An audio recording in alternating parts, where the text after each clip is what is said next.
Mga kaibigan, welcome back po sa inyo. Update ko lang po kayo na mabilis sa ating pambato na si Kai Sotto. Nag-ensayo na mga kaibigan. Ito, 80% sa 3-point line. At ito, aabot kaya ang ating pambato dito sa FIBA World Cup Qualifiers ngayong November. So ito na mga kaibigan, kakapos lang po nito ni Kai Sotto. Panoorin po natin. Ito yung kanyang practice dito sa Koshigaya Alpas. Nakakatuwa. Mukhang hindi na po magtatagal. Makikita na nating muli si Kai Sotto na naglalaro. Sana nga mga kaibigan, para makabawi naman tayo sa FIBA Games. Nadadalawahan na tayo ng Taipei at nadadalawahan na rin tayo ng New Zealand. So ito mga kaibigan, bilangan po ninyo kung ilan na ipasok ni Kai at naimintes. Ang bilang ko po ay 8 yung naipasok niya, 2 lang yung sumablay. Correct me if I'm wrong. So yan, maaari kayo mag-comment sa baba.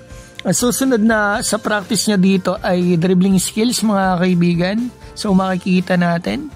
Parang pag medyo malayo parang hawig sila ni QMB. Kuha ng buhok mga kaibigan para sa matangkad. Si Coach Mel tayo na sa ilalim. Shoutout po Coach Mel Lantin. Hinga muna ako mga kaibigan. Nahirapan lagi ako huminga dahil parado lagi ilong ko. Hindi natatanggal. So ito mga kaibigan. Si Kai, makikita natin dribbling skills.